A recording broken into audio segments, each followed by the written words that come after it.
Hello friends, ये है सेबी का फाइनेंस सिलेबस। और लास्ट वीडियो में हमने fiscal policy and FRBM act cover किया था। अब इस वीडियो में हम इन्फ्लेशन के बारे में पढ़ेंगे, जहां हम definition, trends, estimates, then consequences and remedies और कंट्रोल, साथ ही डब्ल्यूपीआई, सीपीआई और उसके कंपोनेंट्स एंड ट्रेंड्स देखेंगे। फ्रेंड्स, ये टॉपिक्स आरबीआई के फाइनेंस सिलेबस में भी पाए गए हैं और उन टॉपिक पे हमने ऑलरेडी वीडियोस बनाए हैं। सो उन्हीं वीडियोस को हम यहाँ दिखेंगे।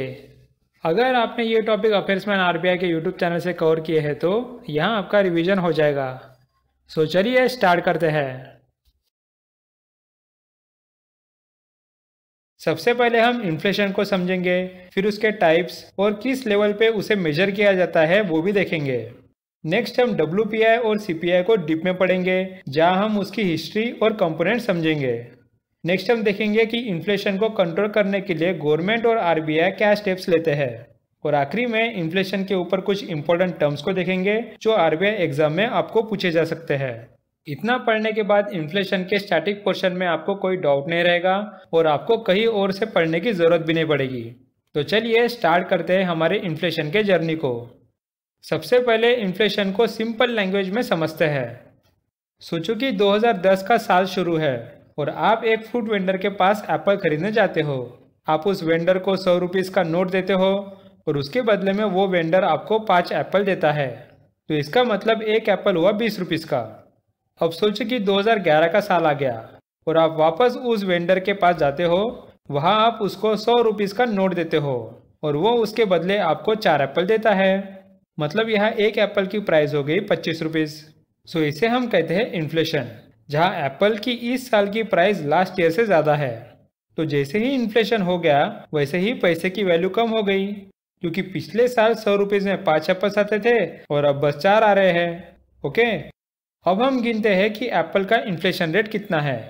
इन्फ्लेशन का फॉर्मूला है price difference divided bye price in base year multiplied by 100। यहाँ हम अज्यूम करते हैं कि बेस ईयर 2010 है। So it's 5 divided by 20 into 100 which is 25%. समझ गया आपको इन्फ्लेशन इस सिंपल एग्जांपल से। So let's see what it says. In finance, inflation is a general rise in the price level of an economy over a period of time. When the general price level rises, each unit of currency buys fewer goods and services. Consequently, inflation reflects a reduction in the purchasing power per unit of money, a loss of real value in the medium of exchange and unit of account within the economy. अब इसके बाद हम देखते हैं types of inflation. यह inflation बढ़ता क्यों है उसके ऊपर हमने टाइप्स बनाए हैं। सबसे पहला है डिमांड पुल इन्फ्लेशन। इसे हम एक एग्जाम्पल से समझते हैं। सोचो कि हमारा एक दोस्त है निखिल। वो एक फ्रूट्स के शॉप में मैंगो लेने जाता है। वो फ्रूट वाले को मैंगो का प्राइस पूछता है। फ्रूट वाला बोलता है 100 रुपीज़ पर केजी सर। निखिल बोलता है, अरे यार पिछले हफ्ते 80 रुपीज़ पर केजी था, अभी इतना रेट कैसे बढ़ गया। फ्रूट वाला बोलता है, सर आपकी बात सही है, पिछले हफ्ते 80 रुपीज़ पर केजी था, लेकिन आज आपके पीछे देखो फ्रूट्स लेने के लिए कितने लोगों की लाइन लगी है और मेरे पास तो इतने फ्रूट का सप्लाई भी नहीं है। तो आप बताइए फ्रूट के प्राइस बढ़ेंगे या नहीं। समझ रहे हो फ्रेंड्स, किस तरह लोगों की डिमांड बढ़ने की वजह से फ्रूट का प्राइस बढ़ा। इसे हम कहते हैं डिमांड पुल इन्फ्लेशन। लेकिन फ्रेंड्स, सबसे बड़ा सवाल तो ये है कि डिमांड बढ़ी कैसे, या फिर लोगों के हाथ अचानक पैसा आया कैसे। देखो फ्रेंड्स, इसके कुछ रीजन हो सकते हैं। एक तो ऐसा हो सकता है कि गवर्नमेंट का एक्सपेंडिचर बढ़ गया जिससे इकोनॉमी में पैसा आ गया, या फिर ऐसा हो सकता है कि इकोनॉमी में बहुत सारे जॉब्स आ गए जिसकी वजह से लोगों के हाथ में पैसा आ गया। और ऐसा भी हो सकता है कि लोगों को इकोनॉमी पे भरोसा आ गया है और उन्हें लगता है कि आगे जाके उनकी लिविंग कंडीशन बहुत अच्छी रहेगी, तो इसलिए लोग अभी से ही पर्सनल लोन लेना शुरू करते हैं जिसकी वजह से उनके पास पैसा रहता है। तो ये सब रीजन हो सकते हैं डिमांड बढ़ने के। So let's see what it says. Demand pull inflation is the upward pressure on prices that follow a shortage in supply, a condition that economists described as too many rupees chasing too few goods. But friends, what causes demand pull inflation? A growing economy or increase in the supply of money, so consumer feels confident and they spend more and take on more debt. Government spending or fiscal stimulus and high employment rate. This led to a steady increase in demand, which means higher prices. अब next type है cost पुल inflation. ये भी समझने के लिए हम similar example लेते हैं। अब निखिल वापस अगले हफ्ते फ्रूट वाले के पास जाता है और उसे मैंगो की प्राइस पूछता है। फ्रूट वाला बोलता है 120 रुपीज पर केजी। अब निखिल सोच में पड़ जाता है। वो बोलता है, अरे भाई पिछले हफ्ते तो 100 रुपीज था और आज तो मेरे पीछे कोई लाइन भी नहीं लगी है, तो तुम इतना प्राइस क्यों बढ़ा रहे हो? तो उस पर फ्रूट वाला बोलता है, सर मुझे ही इतना महंगा पड़ रहा है कि मैं उसे 120 रुपीज के नीचे बेच नहीं पा रहा। सो समझ गए फ्रेंड्स, फ्रूट वेंडर को ही फ्रूट्स की इतनी कॉस्ट लगने के वजह से कंज्यूमर को ज्यादा प्राइस पे करना पड़ रहा है, तो इसे हम कहते हैं कॉस्टफुल इन्फ्लेशन। लेकिन सवाल ये है कि किस रीजन के वजह से फ्रूट वेंडर का कॉस्ट बढ़ गया, तो आइए देखते हैं। सबसे पहले तो ये हो सकता है कि बहुत सारे होलसेलर सामान को अपने गोडाउन में भर के रख रहे हैं और बाजार में नहीं छोड़ रहे, जिसकी वजह से मार्केट में सप्लाई कम होता है और उस प्रोडक्ट की प्राइस बढ़ जाती है। उसे हम होल्डिंग भी बोलते हैं। दूसरा ऐसा भी हो सकता है कि गवर्नमेंट ने फ्रूट्स पे जीएसटी या इनडायरेक्ट टैक्स बढ़ा दिया, जिसकी वजह से फ्रूट वेंडर को होलसेलर से खरीदने में फ्रूट्स महंगे पड़ रहे हैं। थर्ड ऐसा हो सकता है कि फार्मर्स लोगों के पास फ्रूट का प्रोडक्शन नहीं हो रहा, जिसकी वजह से फार्मर अपने फ्रूट्स महंगे बेच रहे हैं। या फिर ऐसा हो सकता है कि फ्रूट सप्लाई करना महंगा हो रहा, डीजल या पेट्रोल के दाम बढ़ गए हैं, जिसकी वजह से सप्लायर को सप्लाई करना महंगा जा रहा और वो अपने चार्जेस बढ़ा रहा है, जिसकी वजह से फ्रूट्स के प्राइस बढ़ गए। और लास्ट में ये भी रीजन हो सकता है कि आरबीआई ने इंटरेस्ट रेट बढ़ा दिया, जिसकी वजह से फ्रूट वेंडर के लिए बिजनेस लोन महंगा हो गया और उसने फ्रूट्स के प्राइस बढ़ा दिए। सो समझ गए, ये सब रीजन हो सकते हैं कॉस्टफुल इन्फ्लेशन के। So let's see what it says. The cost push inflation occurs when overall price increase due to increase in cost of wages and raw materials, thus higher cost of production decrease the aggregate supply in the economy. This type of inflation is caused due to various reasons such as increase in prices of inputs, hoarding and speculation of commodities, increase in indirect taxes, crude oil price fluctuation, low growth of agriculture sector and interest rates increased by RBI. और friends, inflation के ये दो important type समझने के बाद हम समझते हैं कि इन्फ्लेशन को मेजर कैसे किया जाता है। देखो, इन्फ्लेशन मेजर करने के 3 लेवल होते हैं। वो 3 लेवल क्या है उसे समझते हैं। सोचो कि निखिल को चना दाल खरीदना है, तो वो कहाँ से खरीदेगा? वो एक दुकानदार के पास जाएगा और वहाँ से जितना चाहिए उतना खरीदेगा। लेकिन फ्रेंड्स, दुकानदार के पास दाल कहाँ से आती है? वो होलसेल मार्केट में जाके दाल खरीदता है। और उस होलसेलर को दाल कहाँ से मिलती है? वो फार्मर के पास से दाल खरीदता है जो उस दाल की खेती करता है। ये प्रोसेस तो आपको पता ही होगा। तो जब फार्मर के पास से दाल खरीदते हैं तो उसे हम प्रोड्यूसर लेवल का ट्रांजैक्शन बोलते हैं, क्योंकि फार्मर प्रोड्यूस कर रहा है। और जब होलसेलर के पास से दुकानदार दाल खरीदता है तो उसे हम होलसेलर लेवल का ट्रांजैक्शन बोलेंगे। और आखिरी में जब कंज्यूमर दुकानदार से दाल खरीदता है तो तब हम उसे कंज्यूमर लेवल का ट्रांजैक्शन बोलेंगे। सो समझ गए तीनों लेवल। अब इन तीनों लेवल में जब ट्रांजैक्शन होता है तो तब प्राइस बढ़ने के चांसेस हो सकते हैं, राइट? तो इसलिए हमें इन तीनों लेवल पे इन्फ्लेशन चेक करना होता है, जिससे हर लेवल का इन्फ्लेशन हमें पता हो सके। तो यहाँ प्रोड्यूसर लेवल पे इन्फ्लेशन हम मेजर करते हैं पीपीआई से, that is producer price index. Next wholesale level पे WPI, that is wholesale price index. और कंज्यूमर लेवल पे CPI, that is consumer price index. So let's see what it says. Inflation can be measured at 3 levels: producer, wholesaler and consumer. Prices generally rise in each level till the commodity finally reaches the hand of consumer. और friends, हम हर एक level के index को थोड़ा brief में देख लेते हैं। सबसे पहला है प्रोड्यूसर लेवल। यहाँ हम निकालते हैं पीपीआई। लेकिन फ्रेंड्स, इंडिया में अब तक इसका मेजरमेंट शुरू नहीं हुआ है, सो इसे पढ़ने की जरूरत नहीं। So talking about inflation at producer level, as of now in India, there is no index to measure inflation at producer level. A producer price index is proposed, but so far this type of inflation calculation has not started in India. Next देखते हैं inflation at wholesale level, जिसे हम headline inflation भी बोलते हैं। So exam में confuse मत होना। यह बस इतना याद रखो कि इन्फ्लेशन को मेजर करता है department for promotion of industry and internal trade, that is DPIIT के इकोनॉमिक एडवाइजर, जो कि ministry of commerce and industry में काम करते हैं। So the index used to calculate wholesale inflation is known as wholesale price index. This inflation is often known as headline inflation. WPI is released by Office of Economic Advisor, which works in Department for Promotion of Industry and Internal Trade, which is in Ministry of Commerce and Industry. और last में है consumer level, जहां major किया जाता है consumer price index. इसे दो लोग मेजर करते हैं। एक है NSO that is national statistics office, जो कि MOSPI that is ministry of statistics and programme implementation में आता है, और दूसरा है लेबर ब्यूरो जो मिनिस्ट्री ऑफ लेबर में आता है। अब यहाँ दो लोग क्यों इंडेक्स निकालते हैं उसका रीजन मैं नेक्स्ट वीडियो में डिटेल में बताऊंगा। So the consumer often directly buys from retailer. So the inflation experienced at retail shop is the actual reflection of the price rise in the country. It also shows the cost of living better. In India, the index which shows the inflation rate at retail level is known as Consumer Price Index. CPI is released by National Statistics Office (NSO), which is in Ministry of Statistics and Program Implementation, and the Labor Bureau, which is in Ministry of Labor. So friends, यह हमारा inflation का पहला part हो गया, जहाँ हमने inflation के type देखे और वो मेजर कहाँ होते हैं वो भी समझ लिया। नेक्स्ट वीडियो में हम WPI और CPI को डिटेल में समझेंगे। इसे डिटेल में समझने का रीज़न ये है कि सिलेबस में हमें WPI और CPI के कंपोनेंट्स पढ़ने को बताया है, जो एक डिटेल पोर्शन है। So thanks for watching and meet you in the next video. अब इस वीडियो में हम स्टार्ट करने वाले हैं WPI, CPI and it's components. तो आइए सबसे पहले स्टार्ट करते हैं WPI that is wholesale price index से। यहाँ तीन मेजर ग्रुप है। एक है प्राइमरी आर्टिकल्स जिसमें आता है फूड आर्टिकल्स, वेजिटेबल्स वगैरह। दूसरा है फ्यूल एंड पावर जिसमें आता है LPG, पेट्रोल वगैरह।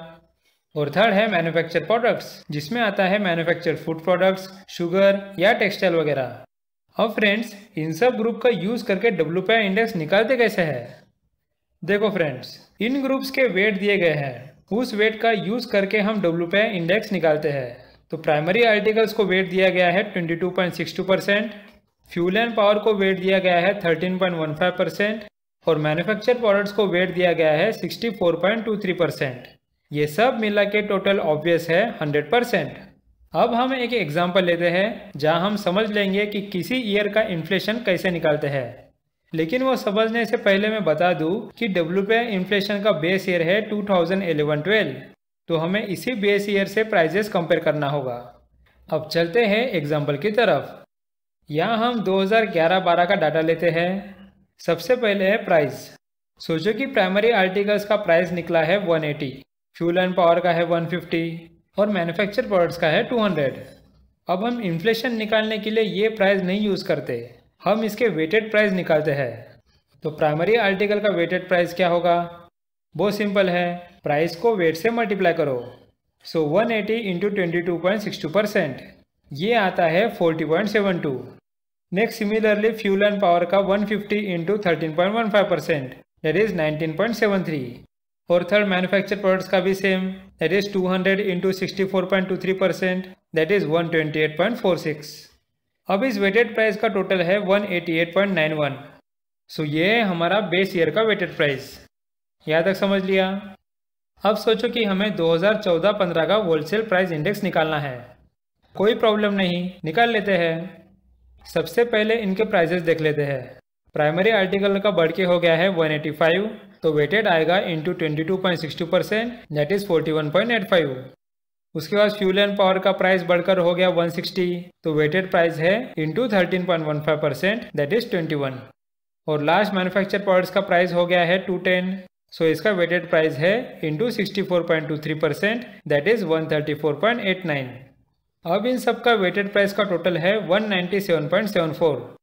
सो फ्रेंड्स, यहाँ हमें सिंपल कैलकुलेशन से 2011-12 और 2014-15 का वेटेड प्राइस मिल गया। अब हम इसका इन्फ्लेशन रेट निकालते हैं। उसका फॉर्मूला तो मैंने आपको पिछले वीडियो में समझा दिया था, वो है weighted price difference divided by weighted price in base year into 100। ये आएगा हमारा 197.74 minus 188.91 divided by 188.91 into 100। So it is 8.83 divided by 188.91 into 100. So inflation आता है 4.68%। समझ गया कैलकुलेशन इन्फ्लेशन का? अब एग्जाम में आपको इन्फ्लेशन निकालने के लिए बताया तो आप आराम से निकाल सकते हो। अब हम हमारे स्टार्टिंग के स्लाइड में आते हैं जहां हमने WPI के 3 मेजर ग्रुप देखे थे। अब फ्रेंड्स, हमें इन ग्रुप में क्या क्या कंपोनेंट आते हैं वो समझना होगा। सबसे पहले देखते हैं प्राइमरी आर्टिकल्स। नाम से ही समझ रहा होगा कि यहाँ सब रॉ मटेरियल्स आएंगे जिन्हें मैन्युफैक्चर्ड या प्रोसेस नहीं किया गया। सबसे पहला है फूड आर्टिकल्स, जिसमें आता है fruits, vegetables, cereals, eggs and fish. Next है नॉन फूड आर्टिकल्स, जैसे कि फ्लावर्स, रबर, कॉटन या सिल्क। नेक्स्ट है मिनरल्स, जिसमें मेटालिक और नॉन मेटालिक दोनों आएंगे। और लास्ट में है crude petroleum and natural gas. ये क्रूड मतलब रॉ है, इसे प्रोसेस करने के बाद हमें डीजल, पेट्रोल वगैरह मिलता है। ओके। अब सिमिलरली नेक्स्ट ग्रुप है फ्यूल एंड पावर, जिसमें सबसे पहला है कोल। सेकंड है ऑयल्स, जिसमें airplane, turbine fuel, naphtha, diesel, petrol और एलपीजी, ये सब प्रोडक्ट्स प्रोसेस करके बने हैं। और लास्ट है इलेक्ट्रिसिटी। अब हम मैन्युफैक्चर प्रोडक्ट्स में क्या क्या आता है वो देखते हैं। पहला है फूड प्रोडक्ट्स, यह सब प्रोसेस्ड फूड है, रॉ नहीं। नेक्स्ट है ब्यूरेजेस, जैसे कोको कोला वगैरह। थर्ड है टोबैको प्रोडक्ट्स, जैसे कि सिगरेट, बीड़ी। नेक्स्ट है टेक्सटाइल, जैसे कि चादर, शॉल, साड़ी वगैरह। नेक्स्ट आता है अपैरल्स, जैसे कि शर्ट और पैंट वगैरह। Next leather products. उसके बाद आता है पेपर प्रोडक्ट्स, जिसमें सब बुक्स वगैरह आते हैं। और लास्ट है केमिकल प्रोडक्ट्स, जैसे कि लाइजॉल, हार्पिक, डेटॉल वगैरह। सो फ्रेंड, ये सब है कंपोनेंट्स होलसेल प्राइस इंडेक्स के। बहुत सिंपल थे। अब WPI में और एक इंडेक्स आता है, जिसे हम कहते हैं WPI फूड इंडेक्स। नाम से आपको समझ रहा होगा, इसमें हम बस फूड रिलेटेड कंपोनेंट्स लेते हैं। प्राइमरी आर्टिकल्स में हम फूड आर्टिकल्स का कंपोनेंट्स लेंगे और मैन्युफैक्चर में फूड प्रोडक्ट्स। इनके वेट्स हमें दिए गए हैं 15.26 एंड 9.12। WPI फूड इंडेक्स का वेट है 24.38। As a part of the revised WPI series base year 2011-12, a separate WPI food index has been launched. WPI food index measures the changes of prices of food items at the level of producers. The WPI food index is compiled by taking the aggregate of WPI for food products under manufactured products and food articles under primary article using weighted arithmetic mean. Weight of food articles under primary article is 15.26 and then weight of food products under manufactured products is 9.12. Weight of WPI food index is 24.38. Friends, यहाँ हमारा wholesale price index का topic cover हो गया। Next हम देखने वाले हैं consumer price index. इसे हम रिटेल प्राइस इंडेक्स भी बोलते हैं। अब फ्रेंड्स, जब कंज्यूमर प्राइस इंडेक्स निकाला गया था, उस वक्त को 4 तरह के वर्कर्स के ऊपर इंडेक्स निकाला था। एक है इंडस्ट्रियल वर्कर्स, जो इंडस्ट्री में मैनुअल जॉब करते हैं। नेक्स्ट है एग्रीकल्चर लेबर, जो खेती में काम करते हैं। नेक्स्ट है रूरल लेबर, जो गांव में खेती छोड़ के बाकी एरिया में काम करते हैं, जैसे कि MG नरेगा वगैरह। और लास्ट में है ब्लू कॉलर वर्कर्स, जो ऑफिस में बैठ के काम करते हैं और मैनुअल वर्क करने की उन्हें जरूरत नहीं। समझ गए? ऐसे 4 तरह के वर्कर्स के लिए कंज्यूमर प्राइस इंडेक्स निकाला गया था। CPI measures the average change in prices of fixed baskets of goods and services that households purchase for the purpose of consumption. It is also called retail inflation. There were segment-specific CPIs which were compiled regularly. There were 4 major segments. First is Consumer Price Index for industrial workers, then Consumer Price Index for agricultural labor, then Consumer Price Index for rural laborers, and at last Consumer Price Index for urban non-manual employees. अब friends, आप मुझे बताइए कि अगर पहले consumer index बस ये 4 workers के ऊपर निकाला जाता था, तो उसका ये इंडेक्स कौन सी मिनिस्ट्री निकालती होगी? Labour ministry. पहले ये इंडेक्स निकालने का काम था labour bureau of ministry of labour का। यहाँ तक समझ गए?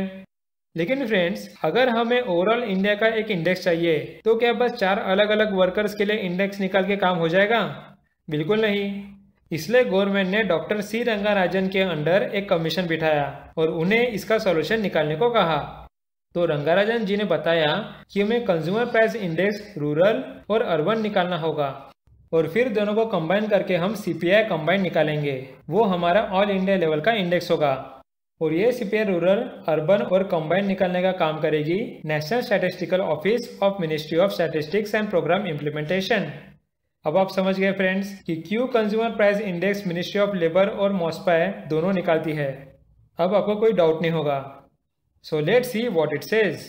As earlier, 4 segments of CPI do not provide a true picture of price fluctuation of various goods and services which were consumed by the general population in the country over a period of time.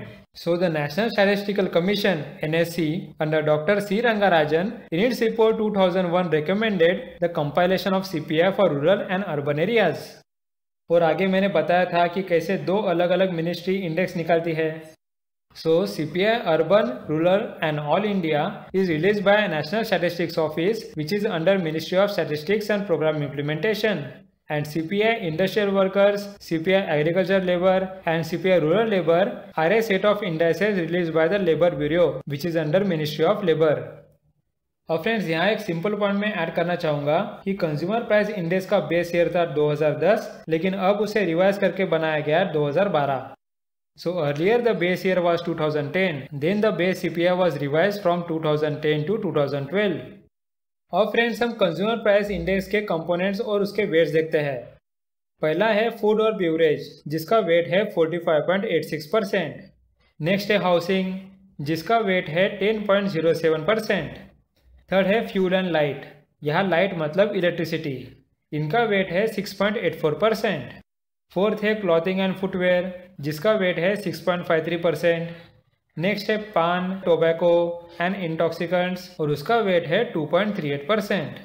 और last है miscellaneous, जिसमें बाकी खर्चा आता है जैसे कि health या फिर ट्रांसपोर्टेशन वगैरह, और उसके लिए वेट दिया गया है 28.32%. ओके, सो ये जो मैंने बताया वही इसमें लिखा है, वापस रीड करने की ज़रूरत नहीं. अब लास्ट टाइम जैसे हमने WPI का फूड इंडेक्स देखा था, उसी तरह हम यहाँ कंज्यूमर फूड प्राइस इंडेक्स देखते हैं. अब पिछले बार की तरह यहाँ भी नो डाउट हम बस फूड आर्टिकल का कंपोनेंट लेंगे, लेकिन हमारे पास फूड और बेवरेज दोनों का मिलके वेट है, दैट इज 45.86. इसलिए यहाँ हमने बेवरेज का वेट माइनस करके बस फूड का वेट निकाला, दैट इज 39.06. समझ गए? So consumer food price index is a component of CPIC. It measures the change in the retail price of the food products only. The weightage of the consumer food price index is 39.06. अब friends last time हमने जो WPI food price index निकाला और अभी जो consumer food price index निकाला है, इन दोनों का यूज करके हम फूड का इन्फ्लेशन निकालते हैं. तो इसी दो इंडेक्स को मिलाकर हमें समझ जाता है कि इंडिया में फूड इन्फ्लेशन कितना हुआ है. So the combined index number of WPI food indices together with the consumer food price index published by CSO would help monitor the food inflation effectively. अब फ्रेंड्स आखिरी में ये लेक्चर खत्म करने से पहले मैं आपको एक इम्पोर्टेंट क्वेश्चन पूछना चाहता हूँ. हमें पता है कि RBI मॉनेटरी पॉलिसी निकालती है और वहाँ उन्होंने 4 to 6% का इन्फ्लेशन टारगेट लिया है, लेकिन ये इन्फ्लेशन WPI है या CPI? सो यहाँ याद रखो कि government consumer price index that is CPI का यूज़ करती है.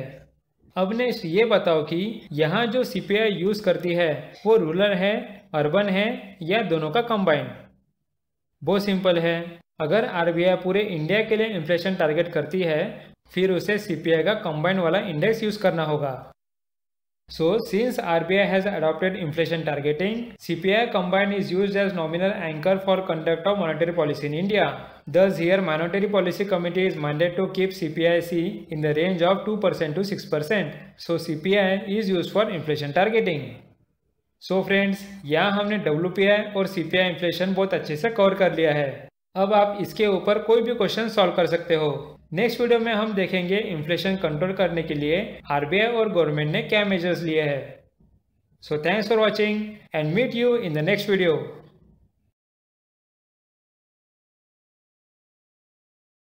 अब हम देखने वाले हैं कि RBI और गवर्नमेंट इन्फ्लेशन को कंट्रोल कैसे करते हैं.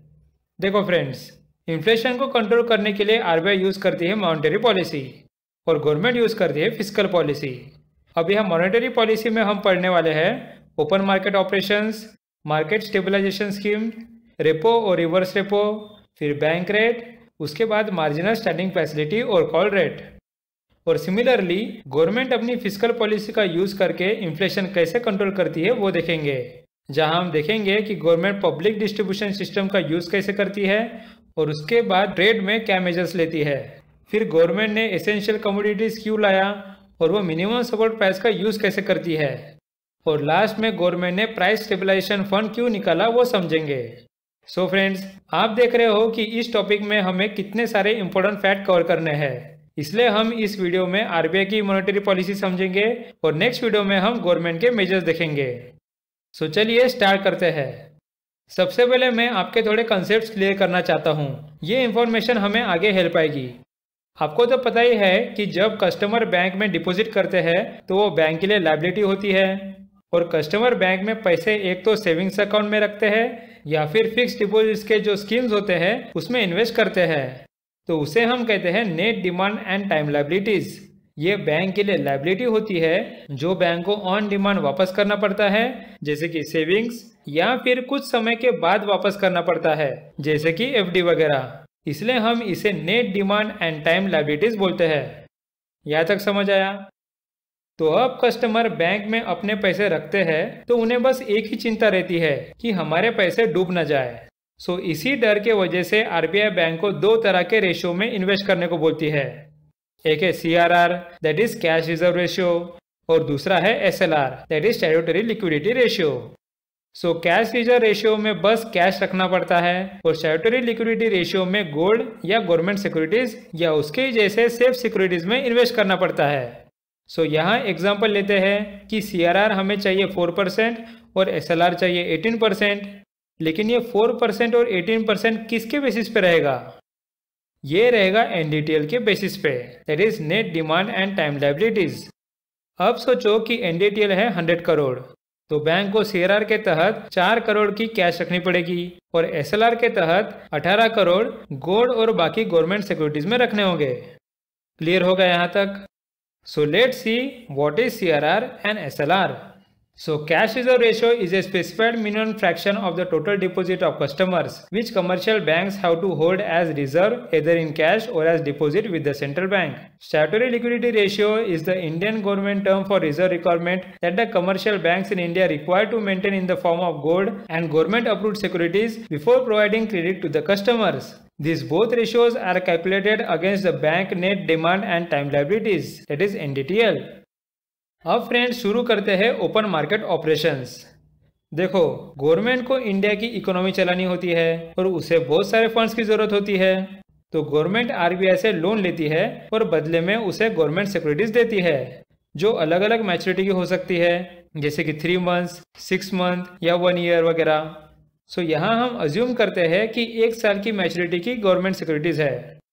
अब इसी गवर्नमेंट सिक्योरिटीज का यूज आरबीआई इन्फ्लेशन को कंट्रोल करने में करता है। अब आरबीआई ऐसे कैसे करता है?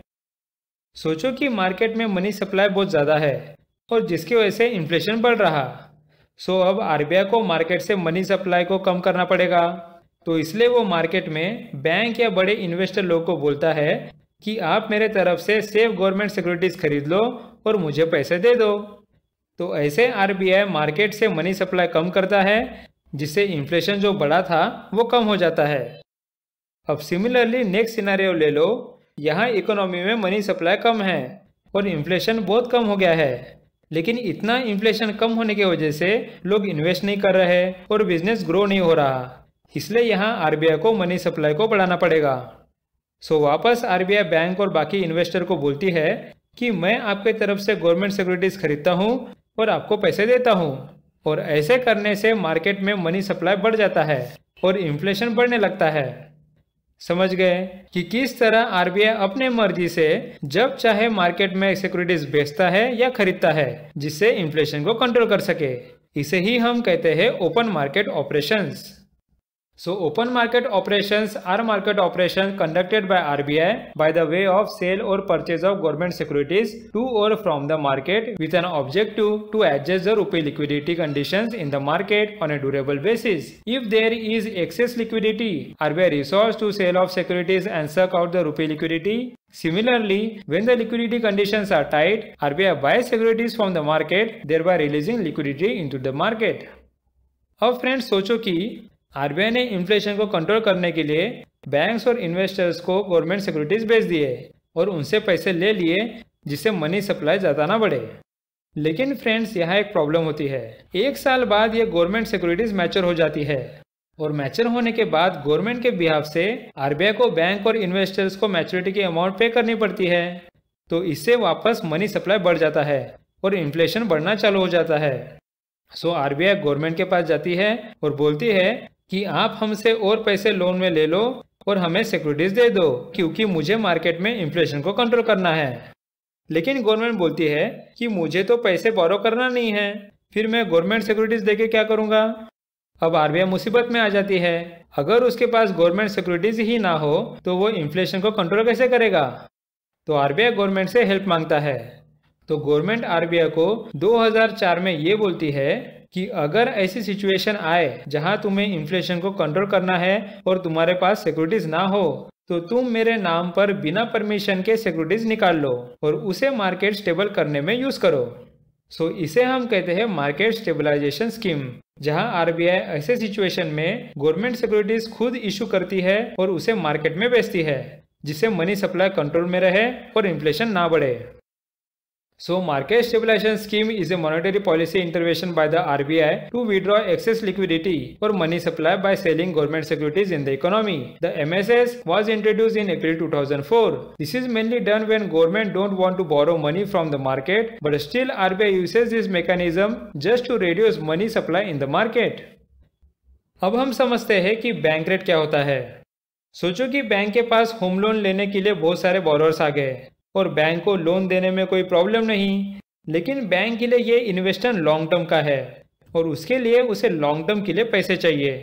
तो बैंक आरबीआई के पास जाती है और बैंक रेट में लॉन्ग टर्म के लिए लोन लेती है। यहाँ इसकी स्पेशलिटी ये है कि बैंक को गवर्नमेंट सिक्योरिटीज रखने की जरूरत नहीं। समझ गए? बैंक रेट ये एक लॉन्ग टर्म लोन इंटरेस्ट होता है। अब फ्रेंड्स, यहाँ आरबीआई बैंक रेट का यूज करके मनी सप्लाई को कंट्रोल कैसे करता है? देखो, आरबीआई ने अगर बैंक रेट बढ़ा दिया तो बैंक को आरबीआई से लॉन्ग टर्म का लोन लेने के लिए ज़्यादा इंटरेस्ट पे करना होगा और उसकी वजह से होम लोन बोरोअर्स को भी ज़्यादा इंटरेस्ट रेट पे करना होगा और ज़्यादा बोरोअर होम लोन नहीं लेंगे, जिससे इकोनॉमी में इन्वेस्टमेंट कम होगा और मनी सप्लाई कम हो जाएगा और उसके ही साथ में इन्फ्लेशन भी। समझ गए? So bank rate is a rate charged by the central bank for lending funds to commercial banks. This bank rate is a long-term loan rate which is used when banks give no collateral against the loan. Bank rates influence the lending rates of commercial banks. Higher bank rate will translate to the higher lending rates by the banks. In order to curb liquidity, the central bank can resort to raising the bank rate and vice versa. अब friends, हम repo rate समझते हैं। देखो, जब भी bank को short term के लिए लोन चाहिए रहता है तब वो आरबीआई से रेपो रेट में पैसे लेती है और पैसे वापस देने तक गवर्नमेंट सिक्योरिटीज आरबीआई के हवाले करती है। अब आरबीआई जब शॉर्ट टर्म के लिए पैसे लेन कर रहा है तो वो रेपो रेट का यूज करके मनी सप्लाई को कंट्रोल कैसे कर सकता है? देखो, सोचो कि बैंक से शॉर्ट टर्म के लिए बोरोअर्स लोन ले रहा है, जैसे कि पर्सनल लोन या पेंशन लोन, लेकिन उसका इंटरेस्ट रेट डिपेंड करेगा रेपो रेट पे। सो अगर रेपो रेट है 3.5%, तो बैंक लोगों को कम इंटरेस्ट रेट में शॉर्ट टर्म लोन देगी, जैसे कि 6%। तो इससे ज़्यादा से ज़्यादा लोग शॉर्ट टर्म लोन लेंगे और उससे मनी सप्लाई बढ़ेगा और इन्फ्लेशन भी। अब अगर आरबीआई को थोड़ा इन्फ्लेशन कम करना है तो वो रेपो रेट को बढ़ाकर 4.5% कर देगा। तो अब बैंक को शॉर्ट टर्म लोन का इंटरेस्ट रेट बढ़ाकर 8% करना होगा। ये इंटरेस्ट रेट बोरोअर्स को महंगा लगता है और वो ज़्यादा लोन नहीं लेते, जिसके वजह से मनी सप्लाई कम हो जाती है और इन्फ्लेशन कंट्रोल में आ जाता है। समझ गए रेपो रेट का concept? So repo rate is the rate at which the central bank of a country, that is Reserve Bank of India in case of India, lends money to commercial banks for short term in the event of any shortfall of funds. In the event of inflation, central banks increase the repo rate as this act as disincentive for banks to borrow from the central bank. This ultimately reduces the money supply in the economy and thus helps in arresting inflation. The central bank takes the contrary position in the event of a fall in inflationary pressures. अब friends, next है reverse repo rate. नाम से ही आपको समझ रहा होगा, यहाँ RBI loan देती नहीं है बल्कि लोन लेती है और बदले में बैंक को गवर्नमेंट सिक्योरिटीज देती है। इससे क्या होगा? इससे मार्केट में मनी सप्लाई कम होगा और इन्फ्लेशन कंट्रोल में आएगा। So reverse repo rate is the rate at which the central bank of a country, that is Reserve Bank of India in the case of India, borrows money from the commercial banks within the country. It is a monetary policy instrument which can be used to control the money supply in the country. अब friends, यहाँ मैं एक बात आपको बता दूं कि repo rate और रिवर्स रेपो रेट का यूज करके मनी कंट्रोल करने को हम बोलते हैं लिक्विडिटी एडजस्टमेंट फैसिलिटी, क्योंकि इन दोनों का यूज करके हम मनी की लिक्विडिटी को कंट्रोल कर रहे हैं। So repo and reverse repo rates form a part of the liquidity adjustment facility. अब फ्रेंड्स, नेक्स्ट हम देखते हैं मार्जिनल स्टैंडिंग फैसिलिटी। ये इंटरेस्टिंग है। सोचो कि बैंक को शॉर्ट टर्म लोन की ज़रूरत है और उसे आरबीआई से शॉर्ट टर्म के लिए फंड बोरो करना है, लेकिन यहाँ एक प्रॉब्लम है। यहाँ बैंक के पास आरबीआई को देने के लिए गवर्नमेंट सिक्योरिटीज नहीं है और आरबीआई तो बिना सिक्योरिटीज लोन नहीं देगा। सो ऐसे वक्त में बैंक क्या कर सकती है फ्रेंड्स, बैंक को अगर शॉर्ट टर्म फंड ना मिले तो वो डूब भी सकती है। इसलिए आरबीआई इसका एक सॉल्यूशन निकालता है। उसे पता है कि बैंक के पास एसएलआर कोटा में गवर्नमेंट सिक्योरिटीज रहते हैं। अब यह एसएलआर कोटा क्या है ये मैंने आपको स्टार्ट में बताया था। सो यहाँ आरबीआई बैंक को छूट देती है कि वो शॉर्ट टर्म लोन लेने के लिए ये एसएलआर कोटा के गवर्नमेंट सिक्योरिटीज का यूज कर सकती है। बस इसके लिए बैंक को रेपो रेट से थोड़ा ज़्यादा इंटरेस्ट रेट भरना पड़ता है। तो इसे कहते हैं मार्जिनल स्टैंडिंग फैसिलिटी, जहाँ एसएलआर कोटा की सिक्योरिटीज लेकर अर्जेंसी के लिए शॉर्ट टर्म लोन लिया जा सकता है। So marginal standing facility is a window for banks to borrow from the Reserve Bank of India in an emergency situation. Banks borrow from central bank by pledging government securities from SLR quota at a rate higher than the repo rate under the liquidity adjustment facility or LF in short. अब friends सोचो कि bank के पास loan लेने के लिए government securities नहीं है और उसे एसएलआर कोटा के सिक्योरिटीज यूज नहीं करना, तो आरबीआई को छोड़कर बैंक के पास कोई और ऑप्शन है क्या? बिल्कुल है फ्रेंड्स। एक बैंक किसी और बैंक से बहुत ही शॉर्ट टर्म के लिए बिना कोलैटरल लोन ले सकती है। उसे हम कहते हैं call rate. So the call rate is the interest rate at which the banks lend overnight money to each other without collateral. So friends, इसके साथ हमारे इन्फ्लेशन को कंट्रोल करने के लिए आरबीआई के मेजर्स कवर हो गए हैं। नेक्स्ट वीडियो में हम गवर्नमेंट के मेजर्स कवर करेंगे। So thanks for watching and meet you in the next video.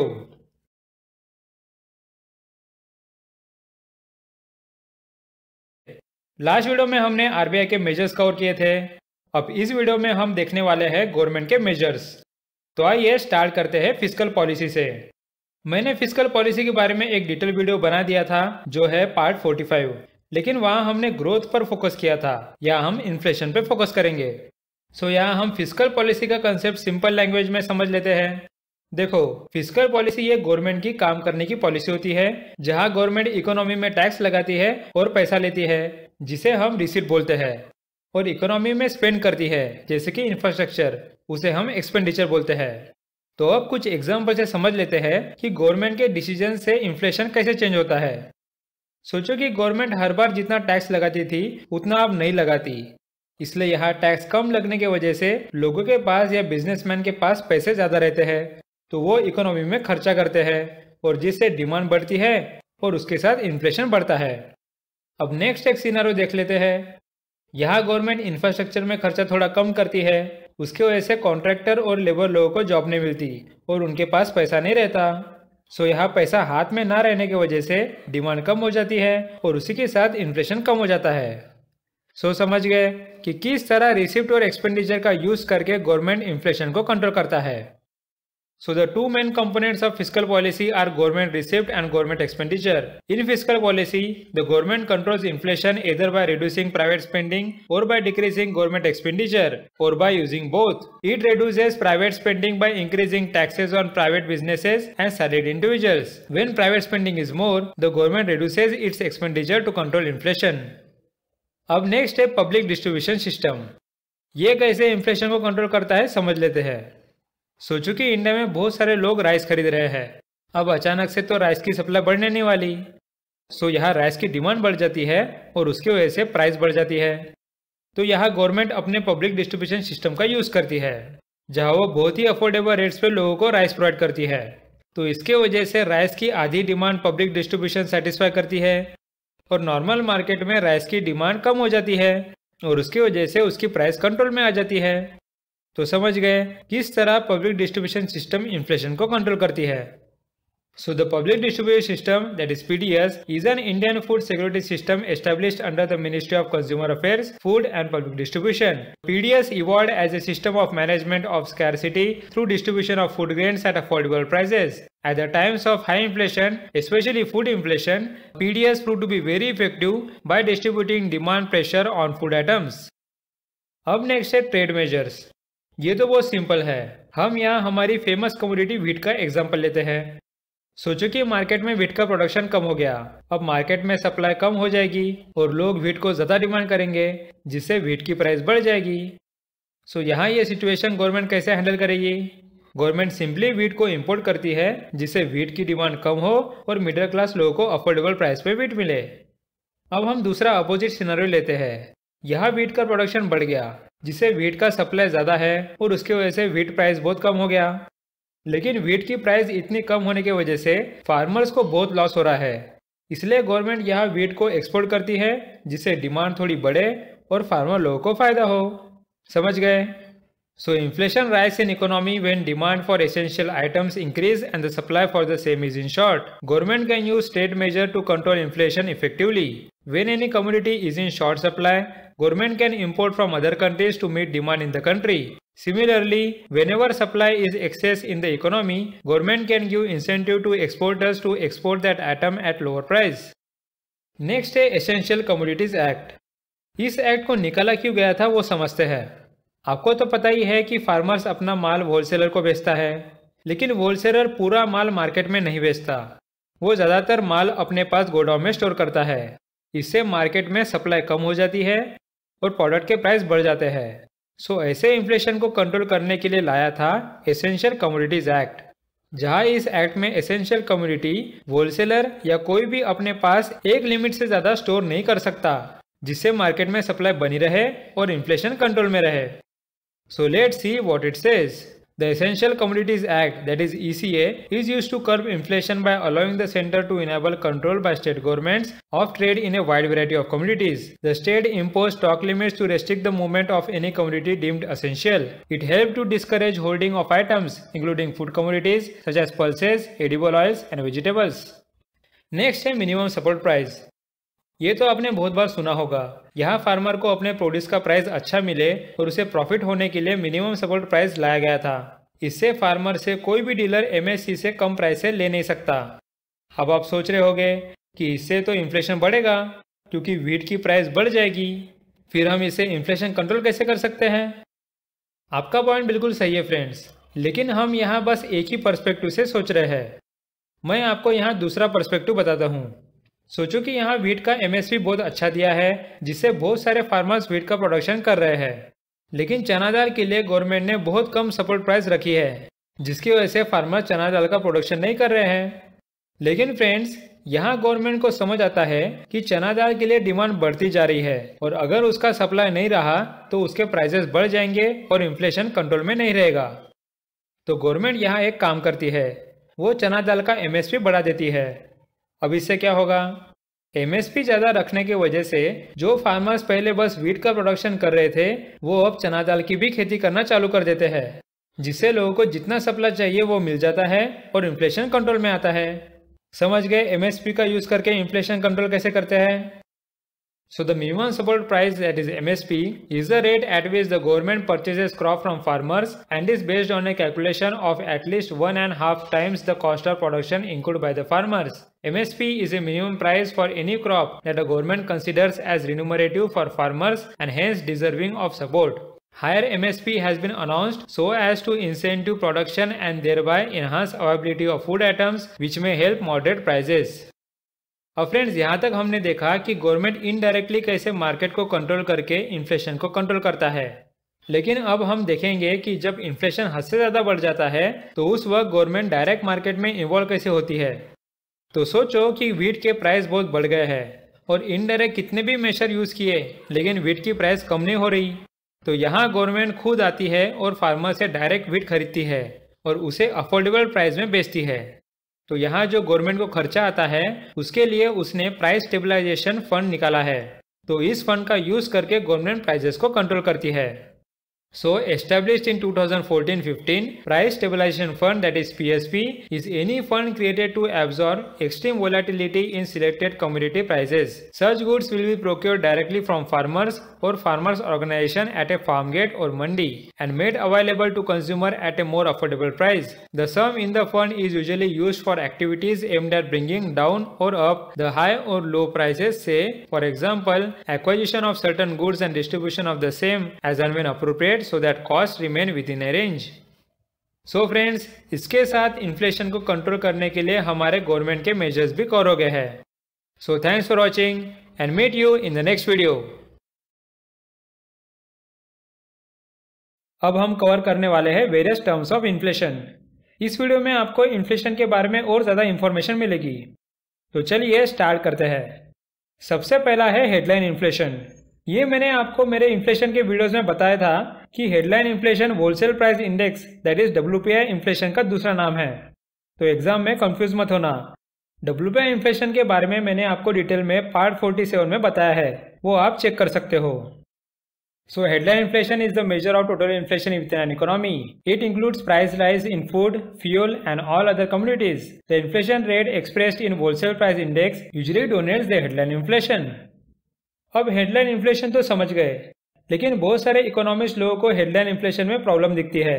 उनका ऐसा मानना है कि हेडलाइन इन्फ्लेशन किसी भी कंट्री का इन्फ्लेशन ठीक से बताती नहीं है। अब क्यों बताती नहीं है?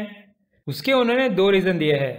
सबसे पहला तो बहुत सारे कंट्रीज को क्रूड ऑयल इंपोर्ट करना पड़ता है और उसकी वजह से क्रूड ऑयल का प्राइस कंट्रोल करना एक कंट्री के हाथ में नहीं रहता।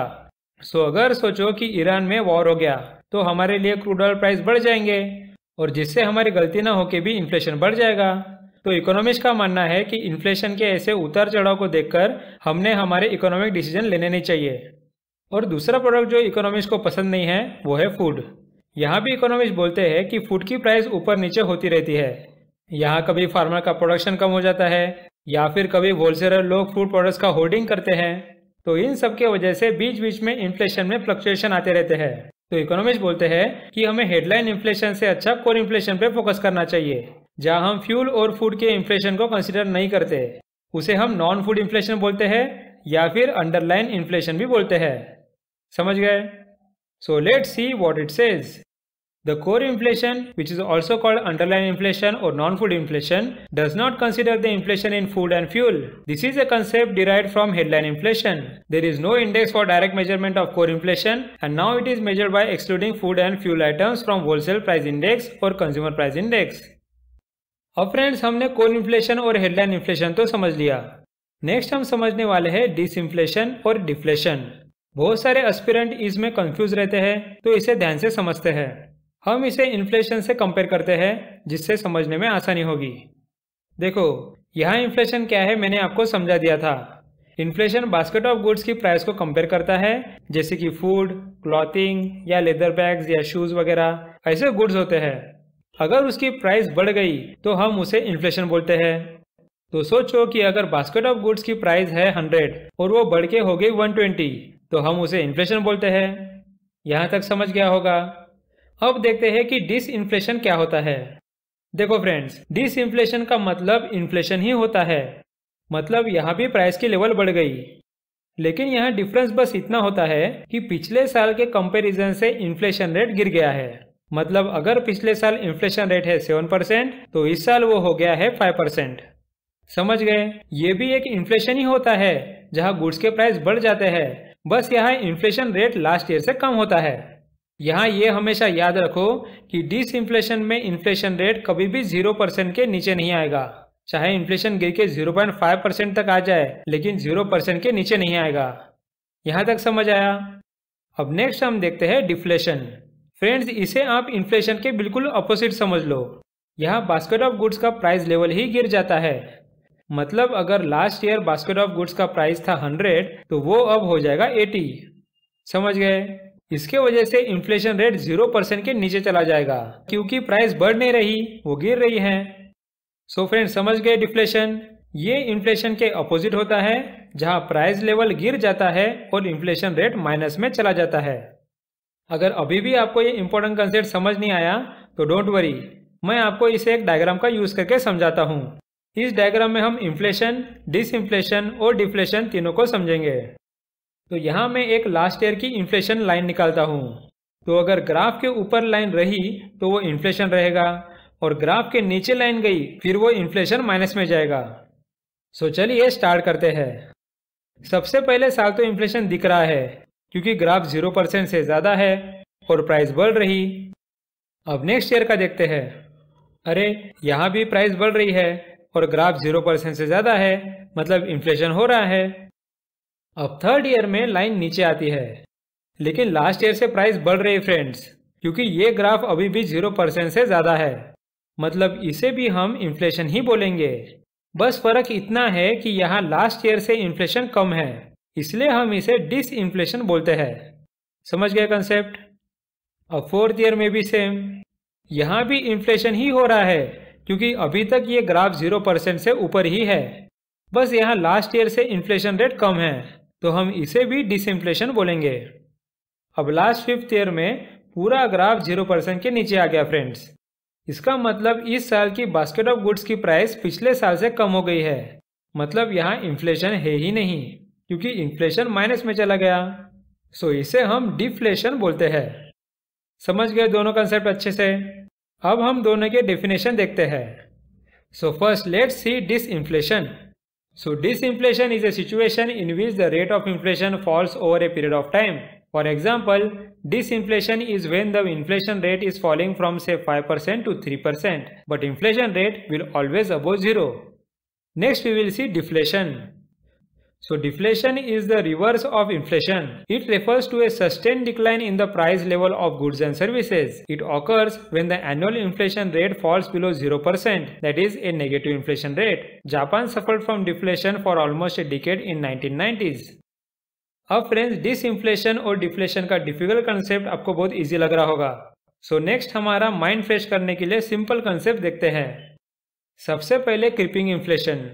इसे आप एक स्नेल से कंपेयर करो। मतलब यहाँ इन्फ्लेशन बहुत धीरे धीरे बढ़ रहा है। ज़्यादा से ज़्यादा यहाँ इन्फ्लेशन रेट बढ़ रहा है 10% तक। इसे हम माइल्ड या फिर मॉडरेट इन्फ्लेशन भी बोलते हैं। So creeping inflation is also known as mild inflation or moderate inflation. This type of inflation occurs when the price level persistently rises over a period of time at a mild rate. Here, rate of inflation is less than 10% annually or it is a single digit inflation rate. अब friends हमारा inflation जब तक snail जैसे भाग रहा है तब तक तो ठीक है, लेकिन हमने उसे कंट्रोल में नहीं रखा तो वो घोड़ा बन जाएगा और बड़ी बड़ी छलांग मार के भागने लग जाएगा। इसलिए उसे हम कहते हैं गैलोपिंग इन्फ्लेशन। मतलब बड़ी बड़ी छलांग मार के इन्फ्लेशन बढ़ रहा है। अब आप सोच रहे होंगे कि घोड़ा कितनी बड़ी छलांग मारेगा सर, 20% या 40%, है ना? नहीं फ्रेंड्स, यहाँ इन्फ्लेशन बढ़ता है 100% या 200% से। ऐसा इन्फ्लेशन ब्राजील और अर्जेंटीना में देखा गया था। So if creeping or mild inflation is not checked and if it is uncontrollable, it may assume the character of galloping inflation. Inflation in the double digit or triple digit range of 20, 100 or 200% a year is called galloping inflation. Many Latin American countries such as Argentina, Brazil had inflation rates of 50 to 700% per year in the 1970s and 1980s. अब आप सोचोगे sir ये inflation तो बहुत ज़्यादा हो गया, इससे बुरा किसी इकोनॉमी के लिए क्या हो सकता है? फ्रेंड्स कुछ भी हो सकता है। आपने कभी मिसाइल देखा है क्या? उसकी और घोड़े की स्पीड कंपेयर भी हो सकती है क्या? तो जिस तरह मिसाइल की स्पीड होती है उसी तरह और एक इन्फ्लेशन रेट होता है जिसे हम कहते हैं हाइपर इन्फ्लेशन। वो होता है 1 मिलियन या 1 ट्रिलियन %। आप अभी हंस रहे होगे, सर मजाक क्यों कर रहे हो, इतना इन्फ्लेशन कभी हो सकता है क्या?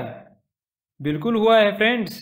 वर्ल्ड वॉर फर्स्ट के बाद जर्मनी में ऐसा हुआ था। उस वक्त उन्होंने बहुत सारा पैसा प्रिंट किया था जिससे पैसे की वैल्यू बहुत कम हो गई थी। उस वक्त जर्मनी की करेंसी थी रेजमार्क। इस अंकल को देख रहे हो, ये इतना सारा पैसा लेके जा रहे हैं। आपको लग रहा होगा ये एक लैम्बोर्गिनी या मर्सिडीज खरीदने जा रहे होगे। नहीं, ये खरीदने जा रहे हैं एक ब्रेड का पीस। शॉक हो गए आप इमेजिन नहीं कर सकते कि उस वक्त एक ब्रेड के पीस का प्राइस क्या था।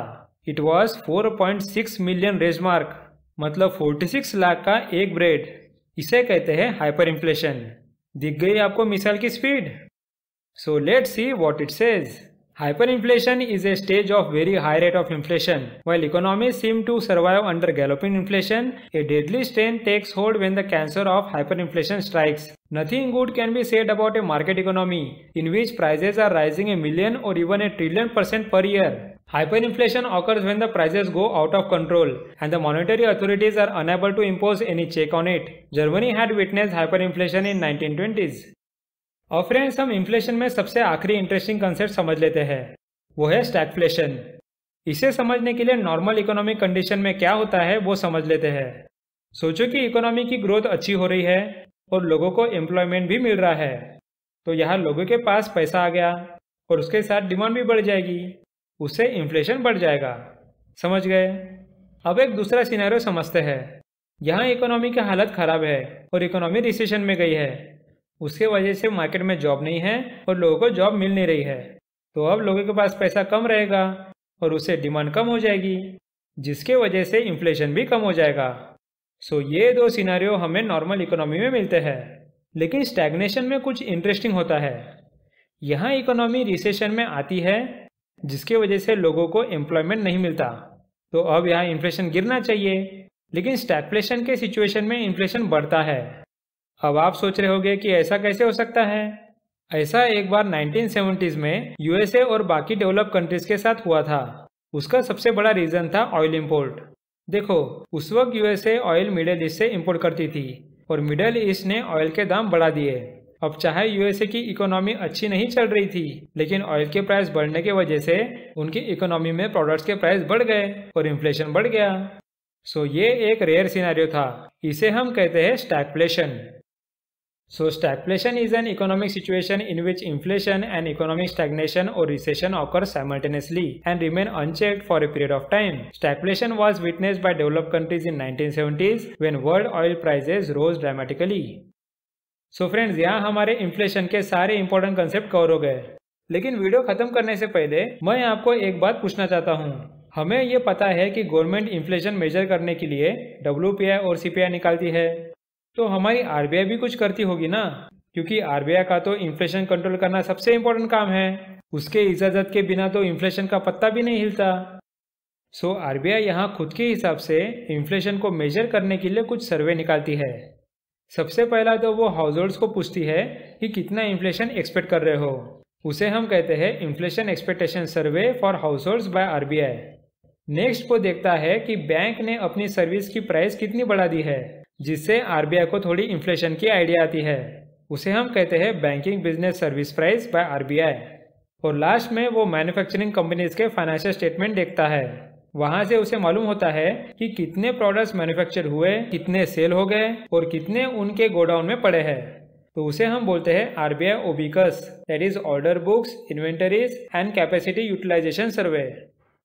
सो फ्रेंड्स, इसके साथ हमने इन्फ्लेशन का बचा हुआ पोर्शन कवर किया है। So thanks for watching and meet you in the next video.